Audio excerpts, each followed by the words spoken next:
Good morning. Assalamu alaikum wa rahmatullahi wa barakatuh. Thank you everybody for joining us this morning. My name is Aslam Bobalia. I'm the Community Engagement Coordinator at the Simon Fraser University Center for Comparative Muslim Studies. It's my real pleasure and honor to be able to welcome you to our series over the next few days, Muslims on Turtle Island. It's a 3-day series of public talks, panels, workshops that will focus on Muslims as settlers and migrants on this land of Turtle Island, which we also know as North America.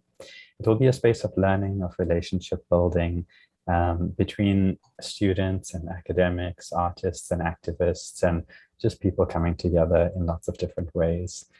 We hope to think through some of the moral and ethical implications of being on this land and what does it mean to be on this land in good ways. We want to unpack some of the complexities about being Muslim and often coming from Muslim lands, which are themselves colonized, how that impacts how we show up, and how that impacts how we want to show up. I also want to recognize this is a difficult moment that we're in for so many reasons, amongst them the finding of unmarked graves of murdered children all across Canada, the ongoing COVID pandemic and the amount of grief that that's caused. A lot of racial awareness in the wake of George Floyd's murder. And some of these have been going on for a long time, and many of us have been engaged with these issues for decades, if not longer. But this is an opportunity to come together and learn from one another, learn about our different experiences, and learn from our different experiences and learn how we can be in better relationship, because it's also a time of shift. It's a time of change. We see rapid changes and developments in lots of systems, and it feels like a really important time in which to gather, name those changes, and think through how we want things to change in good ways. To start us off, I'm going to invite Elder Sempuliam, Stuart Gonzalez, to welcome us to this land that I'm joining from, the land of Musqueam, Squamish, and Tsleil-Waututh people, also known as Vancouver. And Elder Sempuliam has been a good friend for many years now, and is himself from Musqueam and Squamish ancestry, and has this beautiful gift of knowing his generations, his ancestry 7 generations back. He's a holder of many stories and many relationships and many stories of relationship. With that, I'll hand over to you, Sempuliam. Thank you so much. At Squile, Tonoya.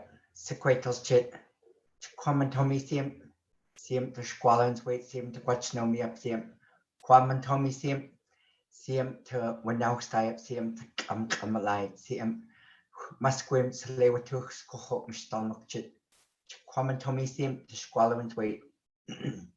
First of all, I want to thank each and every one of you for joining us this morning.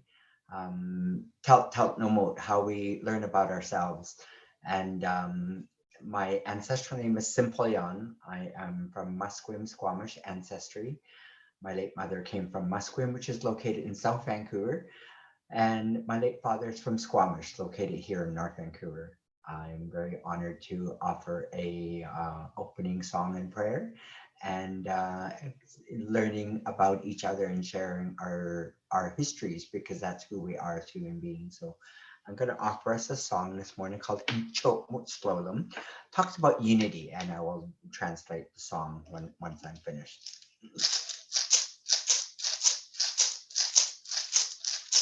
Iyo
Chin chins dry into mo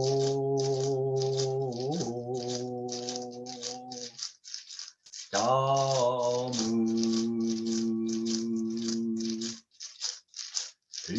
yo ho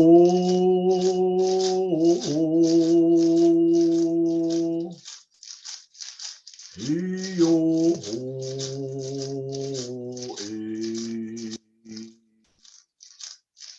yo ho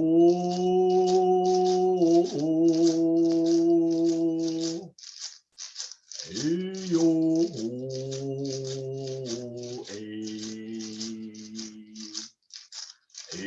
ya ho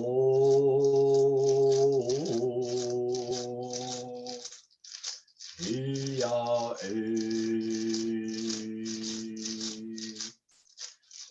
ya ho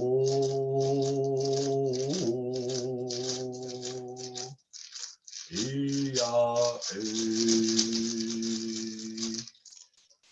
o siam to sequatals chit Quaman Tommy seem to quatch no me up siam to sequatals Quaman Tommy seem to quatch no me up siam to glakwa nata amalai ohumeo Quaman Tommy seem to squallow and wait siam in squallow and wait siam to Skoko ento askoko to sequatals chit on het up this tisqual siam to in Talt nuas wait siam squallowins. First of all, very grateful to see each and every one of you, our respected family. The song I shared with you comes from our CM, Chief Ray Natroro. Talks about Kwamantomi Che CM, we are grateful to our creator. Chitwa ATT, we are here. Chin Chin Twite, helping each other. In Chot Mot Stomo, as one people. And that's who we are on Mother Earth, as one people. We come from the human race. Really, really grateful that you all arrived. For those who are in what's known as Vancouver, Kamalai talks about place of many maple trees.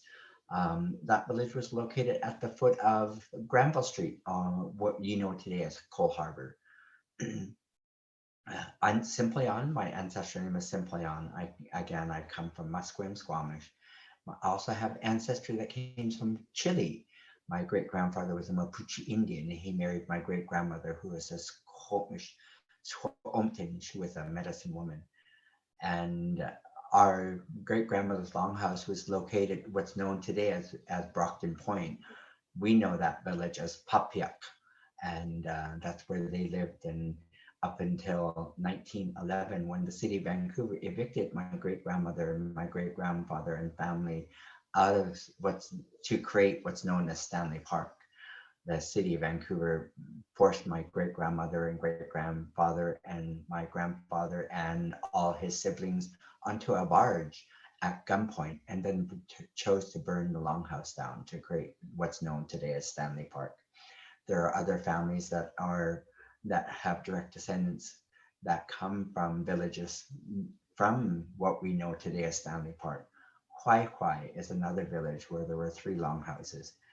And you know, the thing about, we haven't had reconciliation with the city of Vancouver because they haven't acknowledged that trauma. They haven't acknowledged the families they evicted out of what we know today as Vanier Park or Jericho Beach. Again, these are acts that the state or the government still hasn't settled with us who are Squamish. You know, we come from a shared territory of Musqueam, Squamish, and Tsleil-Waututh. We go back further enough in history. Our family trees, our family connections are connected through our mothers, grandmothers, and great-grandmothers. I'm a residential school survivor, an Indian day school survivor. Again, these are government policies that were in place and are still in place with the federal government. how can we have reconciliation when we still have statutes or laws that are still in place to keep me and others on a list called the Indian Register in Ottawa. We are the only people in Canada that have to confirm our ancestry, known as the Indian Register. We don't have any other ethnicities in Canada that have such um, anarchy of legislative laws. So, thank you, Aslam. Thank you, everyone. Thank you so much, Sampulyan, for starting us off with that prayer and that song. And also, I think people might be joining from all over the world today, and how interconnected our stories are. My grandfather lives in a place called Fitas in Pageview in South Africa, and also forcibly displaced and removed. And these patterns of colonial violence echo throughout the lands. But we appreciate the ability to learn from one another and join together in healing and ceremony as well. Thank you for that. Also, as part of Indigenous protocol that we recognize and respect as being on this land, and we'd also like to invite Muslim protocol. Quite often in Muslim circles and ceremony, we begin anything with a recitation of from the Quran. And with that, I'd like to invite UBC professor, an Arabic language teacher and instructor, and Sufi poet and lover, Simi Ghazi, to recite some words from the Quran and share their translation and why she chose those words for our gathering today. Thank you, Simi. Thank you, Aslam. Thank you for inviting me. Thank you to all of you and for the beautiful, beautiful song and introduction.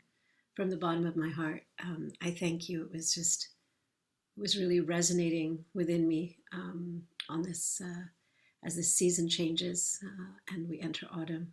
I really felt it deeply. So my name is Simi, and I come to you from unceded Musqueam, Squamish, and Tsleil-Waututh traditional land.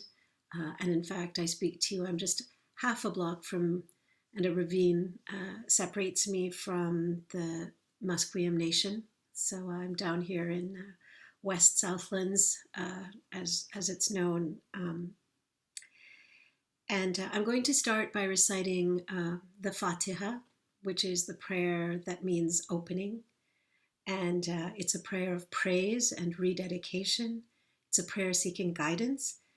And it begins, as your song begins, it begins with high praise. And it ends with an invocation of the Daleen, those who are lost, who bring anger down upon themselves. So we can see the Fatiha as a ladder that we ascend from the end, from the loss, from the anger to the beginning, which is praise. And we rise on this ladder through levels, through stations, towards states of righteousness, towards states of coherence, which constitute the ultimate hamd, the ultimate praise. And I'll read it in Arabic first, and then I'll read you the translation from my mentor and friend, Michael Sells. أعوذ بالله من الشيطان الرجيم بسم الله الرحمن الرحيم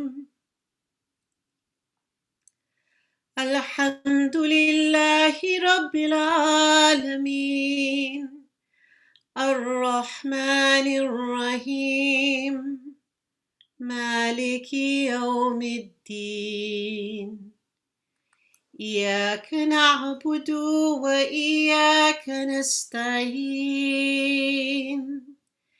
اهدنا الصراط المستقيم صراط الذين أنعمت عليهم غير المغضوب عليهم ولا الضالين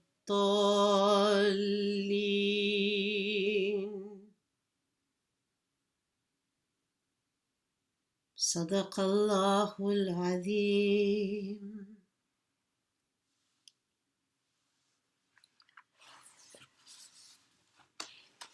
The opening. In the name of Allah, the womb of compassion and care.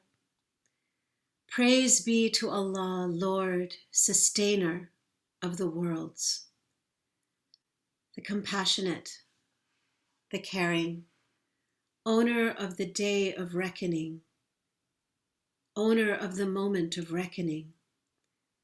To you we turn to worship, and to you alone we turn in time of need. Guide us along the road, straight, the road of those to whom you are giving, not those with anger upon them, not those who have lost the way.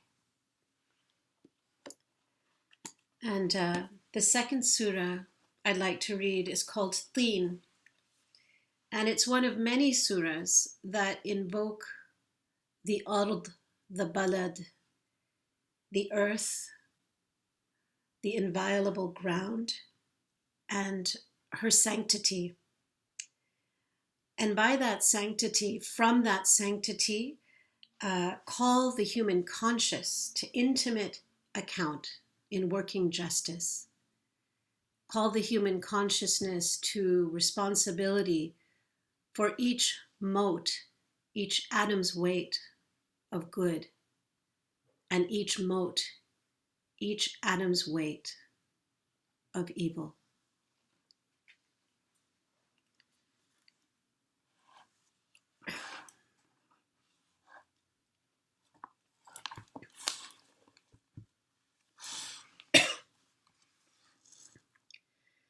أعوذ بالله من الشيطان الرجيم. بسم الله الرحمن الرحيم. والتين والزيتون وطور سينين وهذا البلد الأمين. لقد خلقنا الإنسان في أحسن تقويم ثم رددناه أسفل سافلين إلا الذين آمنوا وعملوا الصالحات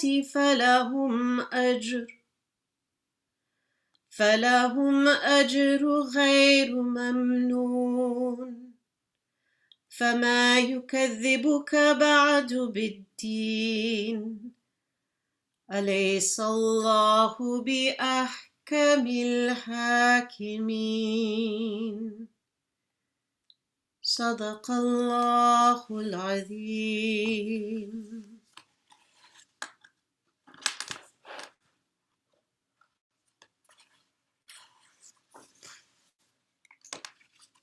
Surah 95, the fig.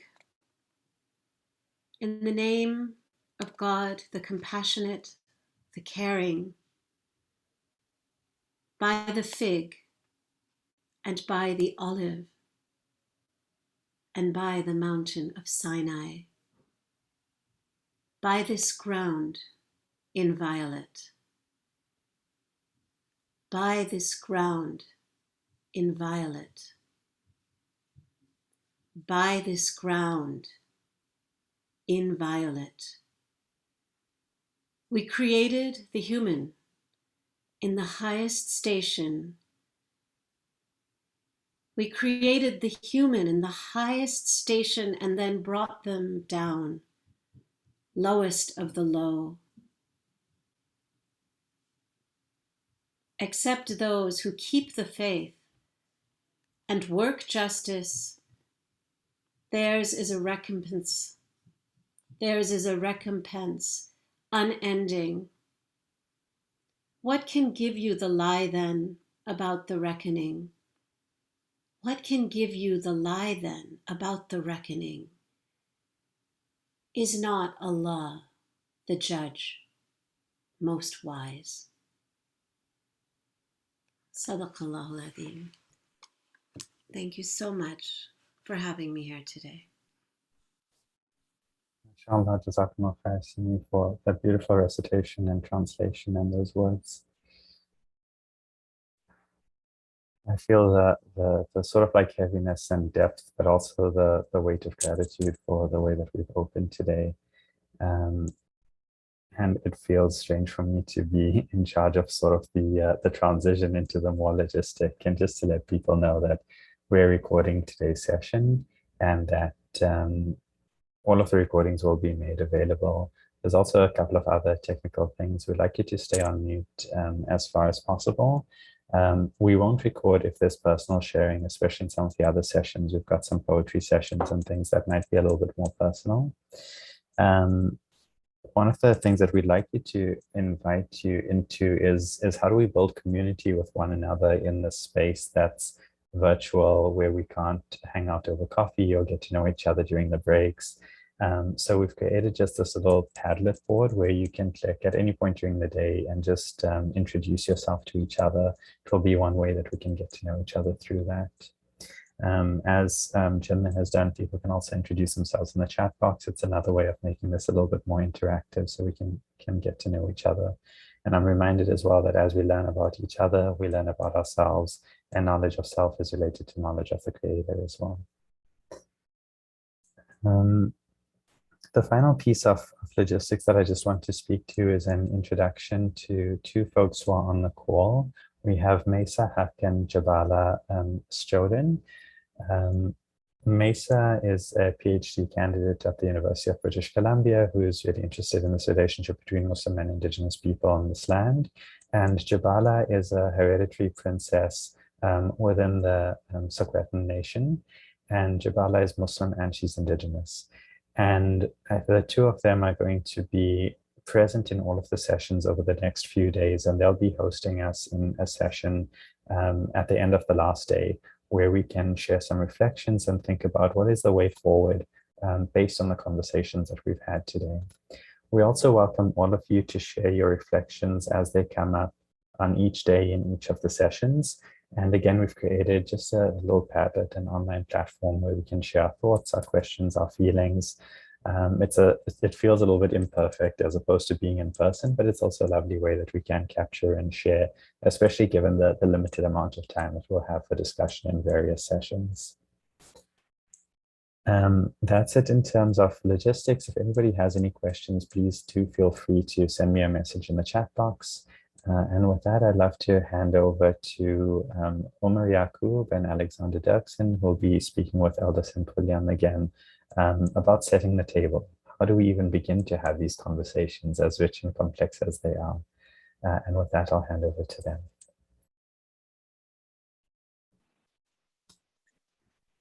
Thank you. Good morning. It's a real pleasure to be with you all here today. My name is Alexander Dirksen. I'm a proud member of Métis Nation BC. It's an honor and privilege to be here with you, and I just want to take a moment and extend deep respect and gratitude to Elder Sempulian for grounding us in this place. I want to acknowledge these unceded territories I joined from. Those are the Musqueam, Squamish, and Tsleil-Waututh. Acknowledge ancestors, elders, future elders, and just recognize that we're coming together, as Aslam had mentioned, in heavy times, but it's these times that we find the solidarity and connection with each other and move forward in a good way. And I'd also like to take a moment to thank Simi for those beautiful recitations as well, as just a really grounding and beautiful way to begin our time together. The title for our session today is Setting the Table, and it feels particularly powerful in this moment because it's through gathering, it's through the sharing of space, of food, of laughter, that we build and deepen relationships with each other. And as we've moved through the heaviness and uncertainty of these times, I think it's been those moments when we've been apart physically that have been the most challenging. Because it's been, these points of connection that we have for so many of us in so many ways, through ceremony, through community, through connection. These moments of coming together, they mark moments, they give meaning, and most of all, they nourish the heart. And so, as Aslam had mentioned, as we opened, while online spaces will never fully replicate these physical points of connection, it's our hope that coming together in this way to have these conversations can set the stage for continued conversations and relationships in person when it's safe to do so. And in many ways, we're setting the table today for a deeper and longer journey together. The work that we're trying to do here, build relationship within community. I don't like speaking of building between communities, because we are all interconnected and we're all moving forward together in this work and in this journey together. But building deeper relationships within our community, rooted in relationship and shared values and commitments. This is a lifelong journey for all of us. And, it's our hope that, the conversation today and over the course of this series provides invitations and opportunities for all of us to find seats at this table so that we can all collectively work to build futures together, rooted in respect, love, and joy. And so with that, I would just like to turn to Elder Sempoyan and Omar, just to introduce yourselves in a way that feels alive to you in this moment, and any opening reflections that you might want to share as we begin today. And then I've just got a few questions to kind of lightly guide our conversation along. So I might turn first to Elder Sempoyan to open. Kwamatomi, Alexander, thank you. Thank you to each and every one of you. So my ancestry, I come from many different places. I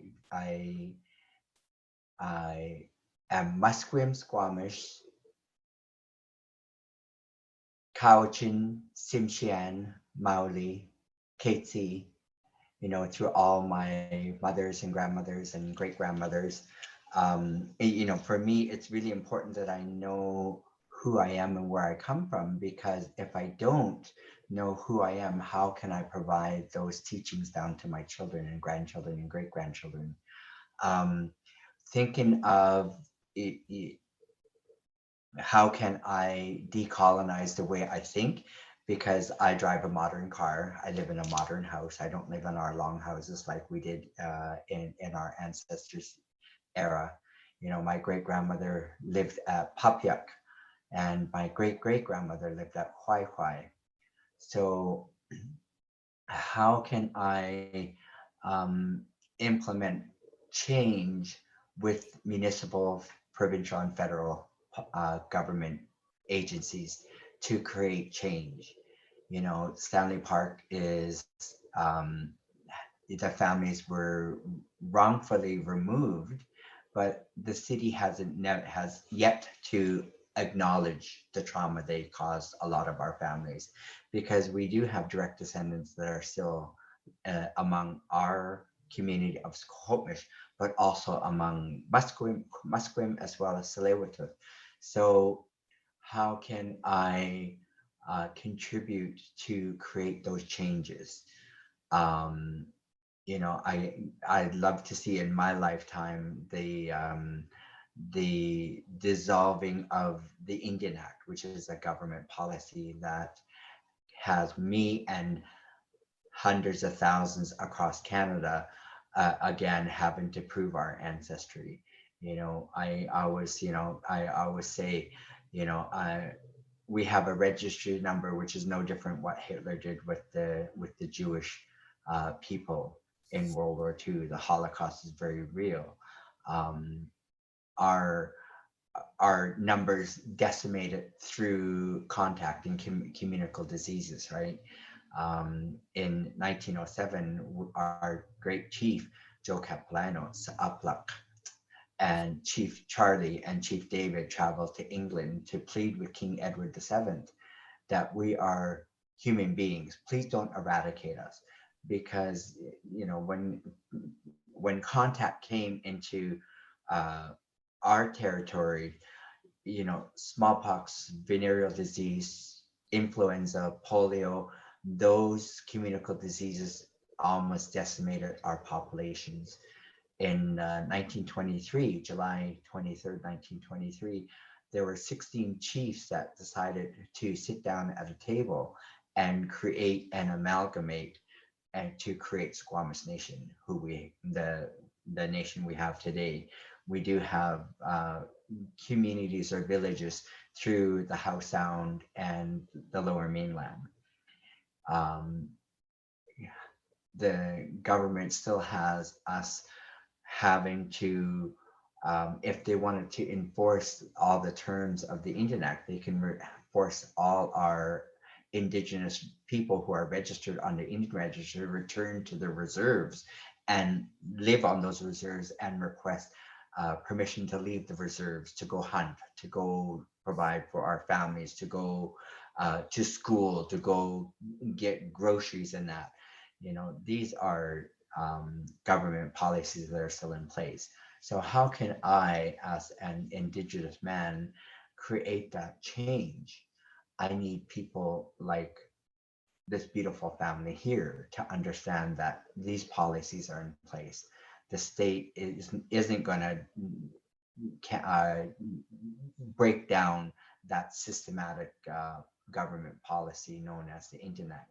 They're not going to break that down. They're not going to dissolve it because it keeps the state or the government in power.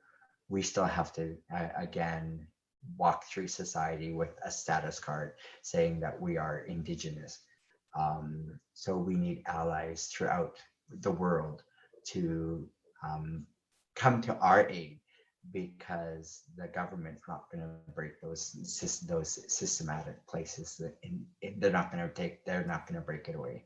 I don't know if I answered any of your questions, but you know, that's my thoughts for today. Thank you.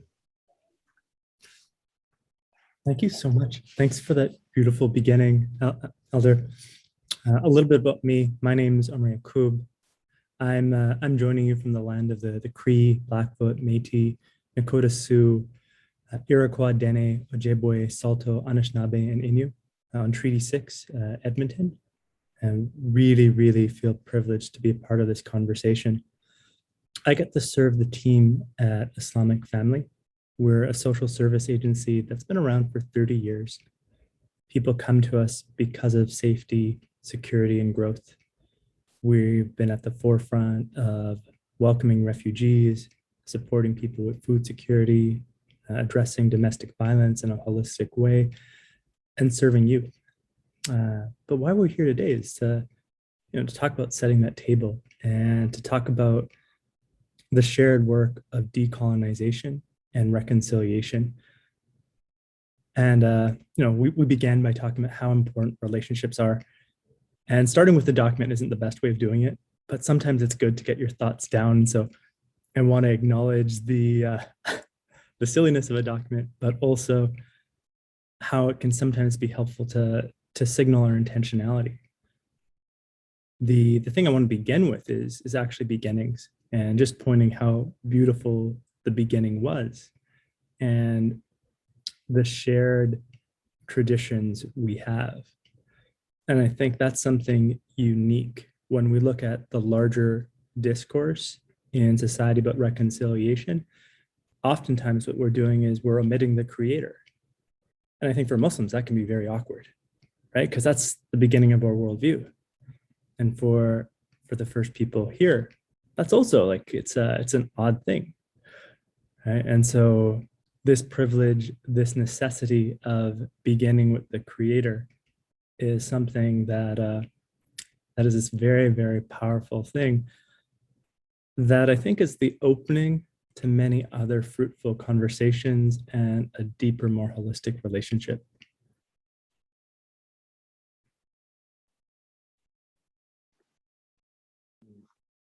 Thank you, Omar, and thank you both for your opening and grounding reflections. I think maybe just to continue on this theme that keeps coming up of relationship and how important that is to this work and to this journey.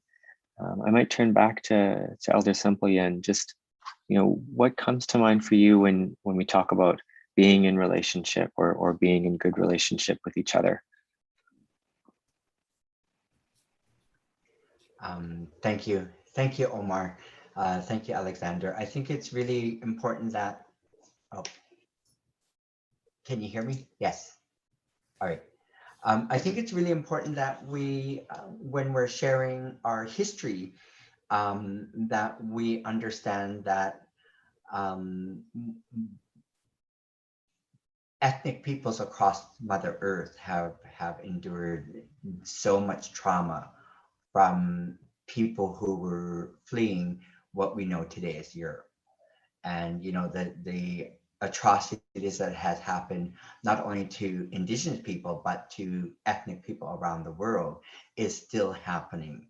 And the heartbreaking thing is, how can I the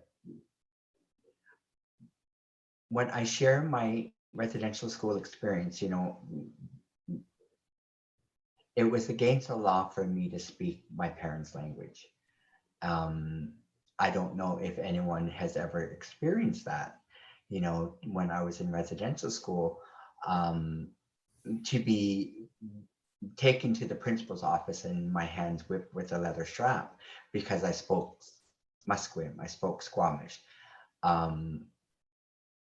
There are no other policies in place in Canada that makes another ethnic group of people outlawed to speak their own language. And so, you know, growing up, I felt ashamed that I spoke my parents' language because that's what was taught to me in residential school. How can I have people like yourselves have compassion for me and hundreds of thousands of children that went to residential school? We see the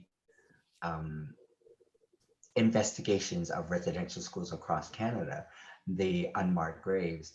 We, as residential school survivors, we mentioned that there were children, our classmates, going missing, yet the priests and the nuns and the brothers wouldn't do anything to help us. And then in 2015, when we had our Truth and Reconciliation Conference, we had one located here at the PNE, and we shared our stories, and it sat with the government and the state. So, you know, the state heard our history and refused to take action. That's why we have 94 calls of action from the Truth and Reconciliation Commission.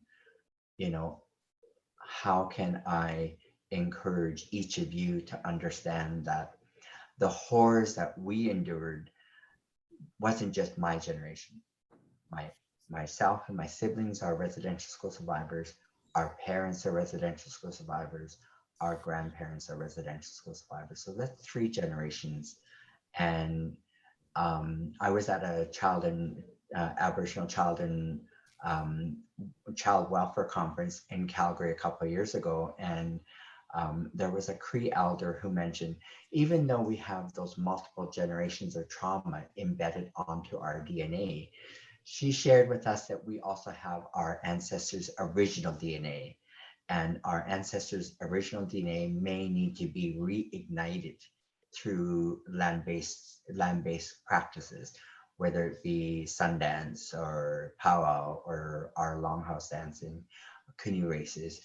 We need to reignite our ancestor DNA because we are warriors from birth. We are not only survivors, but we're thriving. We're now seeing a resurgence of language warriors within, not only within Squamish, but within Musqueam and within Tsleil-Waututh and across Turtle Island. You know, even though there are government policies that are still in place that still say it's against the law for me to speak my languages, we are still fighting back against the state. We are still teaching our children and grandchildren and great-grandchildren that our languages are beautiful. Our languages have meaning because they connect us to our ancestors. You know, our elders connect us to history. Our children and grandchildren and great-grandchildren connect us to the future. And that is that circle of life. And, you know, we hold that in such high esteem or high regard because we're not going anywhere. We haven't gone anywhere from, when the first Indian residential school was created. We're still here. The sad truth is that the numbers of unmarked graves are going to grow every time there are investigations at each residential school. And that's heartbreaking. No child should have to go to school and not return home. I see on social media, schools aren't supposed to have a graveyard. And at every residential school and Indian day school, there were graveyards at our schools. So, the heartbreaking thing is the numbers are going to increase. And every time I see other schools finding numbers, hundreds of thousands of graves, unmarked graves, it breaks my heart. It absolutely breaks my heart, because I have children, I have grandchildren, I have great grandchildren. I couldn't possibly imagine the horrors that happen to other children across the Turtle Island. I'm gonna thank you. Thank you for sharing that. When I hear you say that, what I'm reminded of is like the past is the present. We can't separate those two.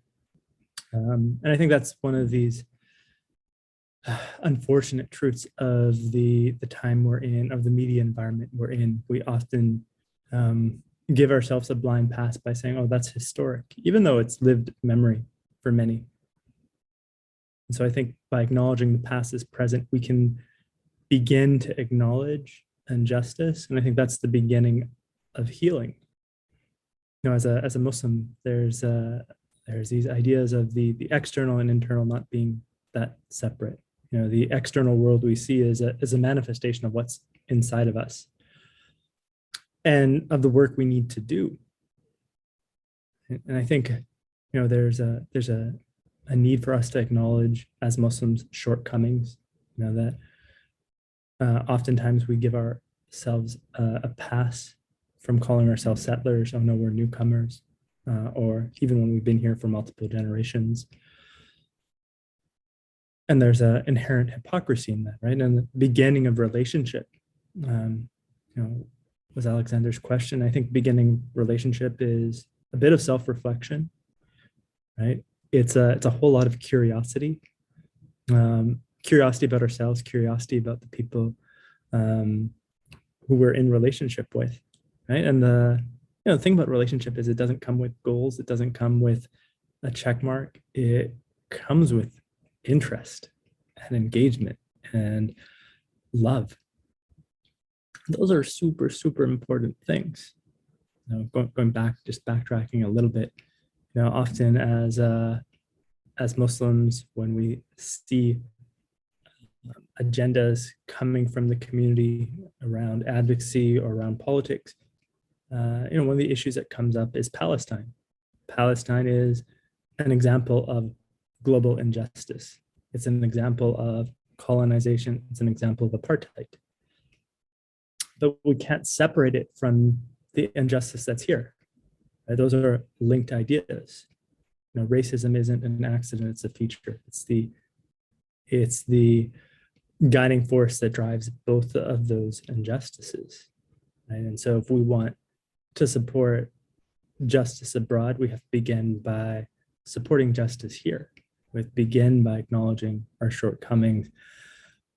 And we have to embrace complexity, that relationships are subtle, they're dynamic, and they require nurturing. They are delicate entities.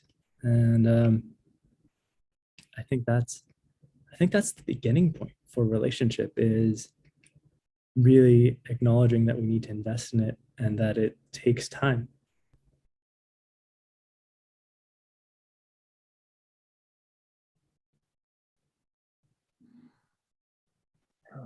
Thank you both. And I think that really is the foundation for this work. I think when we talk about the work of decolonization, I think it can feel you can feel the enormity of it. It can feel very overwhelming if you look at how much injustice we have to confront and dismantle, and how much healing and repair work that we have to do, how much revitalization work there is to do. But I think if you start in this way that you've both touched upon, of really beginning in a place of relationship, of beginning with I see you in your full self, I see myself reflected in you, I see that we're moving forward in this work together, in this journey together. I think that's where we start with this work. And I think it takes it from being a very abstract concept to something that's very real, and something that we can bring about in our day-to-day lives. We can commit to being in relationship with each other, and commit to doing that in a way that is thoughtful, it's driven with coming from the heart rather than the head, because I think too often we lead from the head and not from the heart. And so I'm just deeply grateful to you both for those reflections. And I think as we go through this work and center these relationships, I think something as Omar, you've been involved in drafting with this draft framework, I think is also a beautiful place of just providing a bit of a foundation for some of that work to start happening. And so maybe we turn back to you just to share a little bit about the intention behind the framework. Any invitations you have for folks in the space to be bringing that forward, and any reflections you have just from the process. Yeah. So thanks for that question. It's wonderful. So I think the thing about a draft framework is I don't think it should be finalized. I think it's a work in progress. And part of that work in progress is the people here contributing to it, supporting insights, helping us to improve. Now, why have a framework? I think there's something when we think about organizations and organizational memory, codifying and sharing what we care about is a tool to support that. And so that's a significant part of the intentionality behind this. It's a way where we can start to onboard, new team members as they come up as to what we care about. And it's a reminder, right? And I think, many of us might be familiar with exercises of journaling or exercises of describing what you're grateful for, right? Those are helpful tools. And so this framework is in that line, right? Kind of helping to acknowledge some of the things we need to do. It's a starting point for building that work. I think if I was approaching this as an individual, there's many things I would hopefully read from this and say, oh yeah, it's a good reminder. It's a reminder that this is a process, not a goal, right? That we have to continue to do this. It's a reminder that we begin with, unique ways of working together, right? It's a reminder that it's not us and them, but it's us, right? Like oftentimes there's subtle things that happen. Like we instill dichotomy by talking about Indigenous people and Muslim, not recognizing that there are overlaps, that these aren't separate entities, but that we are an interlinked and interconnected people with a shared responsibility. I think also when we start to think about it from an organizational framework, there's some really powerful stuff we can start to work on. Like when we think about truth and reconciliation, from an organizational perspective, there's a ton of work, right? When we want to engage children's services, we are mutual advocates. I was talking with someone in children's services in our province, and they were telling me that, it's very challenging in Indigenous communities to make foster care arrangements permanent because there's a real reluctance on the part of families to do that. And I prodded a little bit, and it was interesting, it's like, oh, they don't want to give up that link to their family.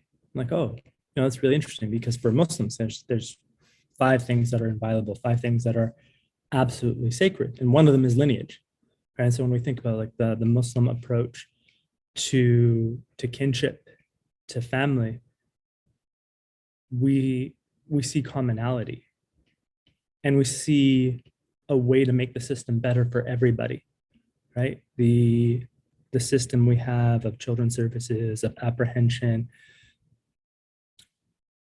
is deeply flawed in many ways, and people in the system will acknowledge that. And I think what we can collaboratively work on is ways of making things better. And that sort of work, I think it only happens through collaboration, through people seeing that their voices aren't isolated, but they are resonant and echoing one another. And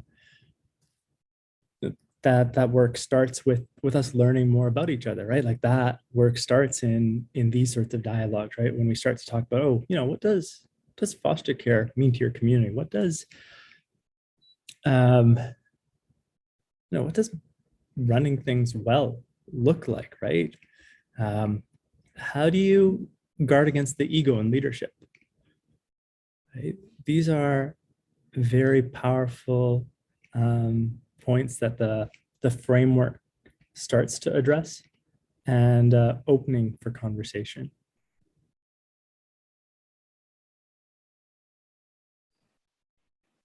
Thank you. And we just really encourage folks, if you haven't had a chance to look at the framework yet, Aslam has put a link in the chat, also just scroll through it as well, but would really encourage folks just to take some time and sit and reflect with it. It's a really beautiful offering into the space, and I think a really beautiful invitation for moving forward. I might, with that, in speaking of invitations, turn back to Elder Simplya, and any invitations you would have for folks that are coming together here today of next steps or ways that they can move forward in some of this work. First of all, Omar, thank you. Thank you, Alexander. I think if I can encourage everyone to reach out to, if you're close to like Musqueam or within Squamish, we have at Tsleil-Waututh, we do have families that are willing to share our history in a positive way. I always say being in our ocean going canoes is a way, that's our classroom, right? That's where we get to teach everyone how we can paddle together and carry, for myself, I pull with our Squamish Cohote ocean going canoe family. Cohote is a 45-foot dugout canoe. It weighs 1,100 pounds. And we work as a family to make sure our paddles are entering that water and carrying us safely from our home to where we're going and back again. So Omar mentioned about Indigenous foster parenting and fostering Indigenous children.